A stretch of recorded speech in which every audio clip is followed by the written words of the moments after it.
Don't be rude.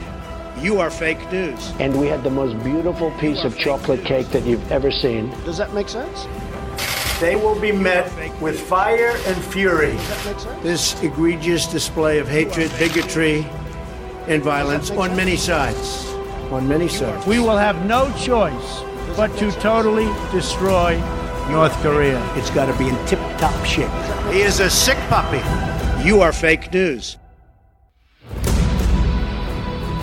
Salut et bienvenue dans Trump 2020, le podcast IFRI Slate TTSO qui décortique l'actualité de la campagne présidentielle américaine avec Laurence Nardon, Madame USA à l'IFRI. Bonjour Laurence. Bonjour Romain. Grosse actu pour la campagne présidentielle américaine cette semaine. Lundi 3 février, c'était le caucus de l'Iowa qui a tourné, comme chacun sait, au désastre pour les démocrates. Mercredi 5, c'était le vote du Sénat qui a mis terme à la procédure d'impeachment qui visait le président Trump. Et le président Trump lui-même a prononcé son discours sur l'état de l'Union mardi soir, le 4 février. Alors revenons sur ce discours de l'état de l'Union. Le président nous a livré évidemment un speech triomphant, ne mentionnant pas une seule fois la procédure d'impeachment. Tout ça sous l'œil noir de Nancy Pelosi, la présidente démocrate de la Chambre, qui, une fois la dernière parole présidentielle prononcée, a ostensiblement déchiré le discours de Trump. Avant de revenir sur le pourquoi de ces discours traditionnels du président américain, est-ce que vous pouvez nous faire un petit résumé de ce qu'a dit Trump dans son discours de State of the Union ? Cette année, le thème principal du discours présidentiel a été celui du grand retour de l'Amérique, The Great American Comeback, un discours que le président a voulu, comme vous l'avez dit, triomphal et très optimiste. Il a commencé par célébrer l'excellente santé économique du pays, the best ever, comme d'habitude. Et ensuite, il a égrené un certain nombre de thèmes, l'accès à la santé avec la baisse du coût des médicaments, l'immigration, son mur qui est toujours aussi magnifique, le retour des cols bleus et la sécurité nationale. Mais plus que le fond, ce qu'on retiendra sans doute, c'est l'image de l'hostilité entre le président et Nancy Pelosi. Vous avez dit qu'elle avait déchiré son discours à la fin, mais c'est peut-être lui qui a commencé. Lorsqu'il a pris place à son pupitre, il a refusé de serrer la main qu'elle lui tendait. On retiendra effectivement cette image, mais pour revenir au fond, est-ce que ce discours tranche avec les précédents discours de Trump ? Eh bien, c'est un discours nécessairement important parce que il vient conclure son premier mandat, c'est donc un bilan qu'il a tiré de son action jusqu'à présent. Mais le discours peut-être le plus marquant que Trump a prononcé jusqu'à aujourd'hui, c'est son discours d'investiture le 20 janvier 2017, dit le discours du carnage. Le texte avait été rédigé par Stephen Miller, qui est un idéologue d'extrême droite aux côtés du président, qui est d'ailleurs toujours présent à la Maison-Blanche aujourd'hui. Un discours extrêmement sombre dans lequel le président décrivait une Amérique dévastée par l'égoïsme des élites, un égoïsme à la fois économique et culturel. Et on a le même attelage à l'écriture cette année ? Les plumes du discours sur l'état de l'Union de cette année sont Vince Halley et Ross Worthington, qui sont des collaborateurs du président, connus pour être très conservateurs.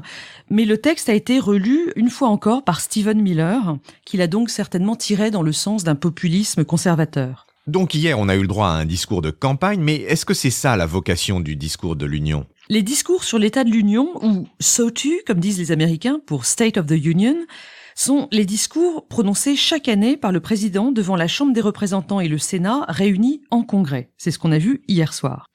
Ils servent à tirer le bilan de l'année passée, notamment en termes budgétaires, et à dresser l'agenda présidentiel pour l'année à venir. Et ils correspondent à l'article 2 de la Constitution qui exige du président qu'il informe régulièrement le Congrès de la situation du pays et qu'il présente ses propositions. Alors c'est une pratique qui remonte au début de la République américaine ? Oui, c'est le tout premier président George Washington qui a prononcé le tout premier discours sur l'état de l'Union. C'était en janvier 1790 à New York. New York parce que, à l'époque, c'était encore la capitale. La ville de Washington n'a été inaugurée qu'en 1800.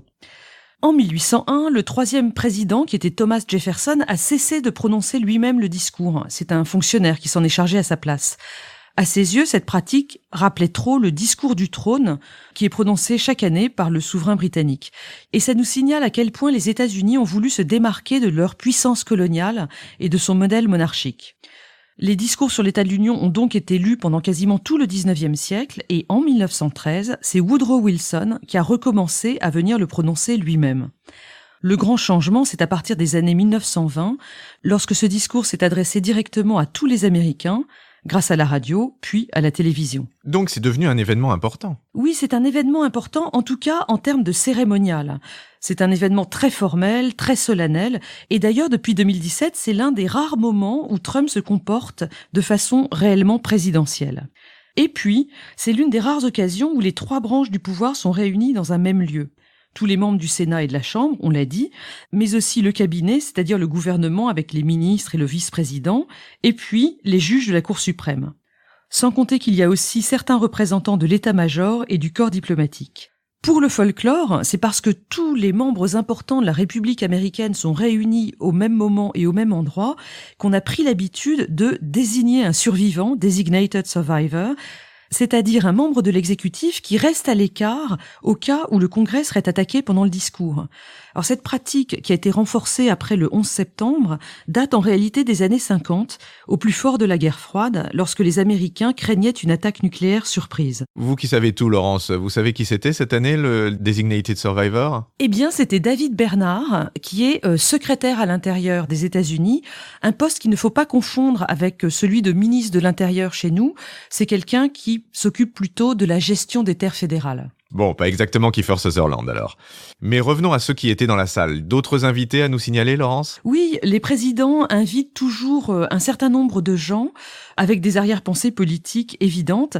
Par exemple, cette année, Trump avait invité Juan Guaido pour signaler son opposition toujours aussi résolue au régime socialiste de Maduro au Venezuela. Pour tendre la main à la communauté afro-américaine, Trump avait aussi invité un vétéran de l'escadron de Tuskegee, cet escadron de pilotes exclusivement noirs qui a joué un très grand rôle dans la Seconde Guerre mondiale. Et un dernier, il y avait aussi Rush Limbaugh dans la salle, ce présentateur radio extrêmement conservateur à qui il a fait remettre par Melania Trump la médaille de la liberté. Beaucoup de beau monde pour ce discours qui a duré plus de 78 minutes, avec de nombreuses interruptions dues aux applaudissements de la part des partisans du président Trump. Mais pour le reste, les discours sur l'état de l'Union sont diversement importants en termes d'annonces politiques. Alors justement, quels ont été les discours particulièrement importants dans l'histoire ? Sur ces discours qui durent donc depuis 1790, il en émerge un certain nombre. Par exemple, celui de James Monroe en 1823, c'est là qu'il a énoncé ce qu'on a appelé la doctrine Monroe, qui signale la fin du colonialisme européen dans les Amériques. Je saute ensuite à 1941, le discours de Franklin Delano Roosevelt sur les 4 libertés. Ces 4 libertés vont former le socle des politiques progressistes de l'après-guerre.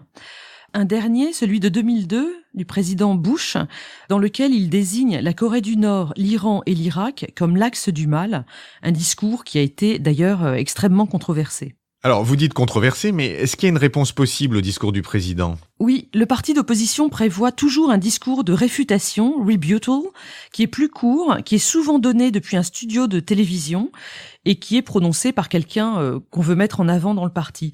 Cette pratique date des années 60. Depuis quelques années, le Parti démocrate en organise 2 d'ailleurs, un en anglais et un en espagnol. Cette année, un premier discours a été donné par la gouverneure du Michigan qui s'appelle Gretchen Whitmer et un second a été donné par la représentante du Texas, Veronica Escobar. Mais il y a également eu un 3e discours de réfutation, plus à gauche. Il a été donné par Ayanna Pressley, qui est représentante du Massachusetts, pour le compte du Working Families Party, qui est une fédération de syndicats très progressistes basée à New York.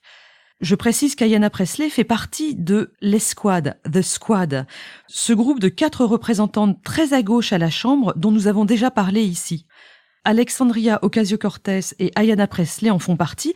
Je signale que cette année, elles n'étaient pas présentes pendant le discours présidentiel, elles avaient décidé de le boycotter. Mais là où Ayanna Pressley soutient Elizabeth Warren dans la campagne des démocrates, les 3 autres membres de la Squad soutiennent Bernie Sanders.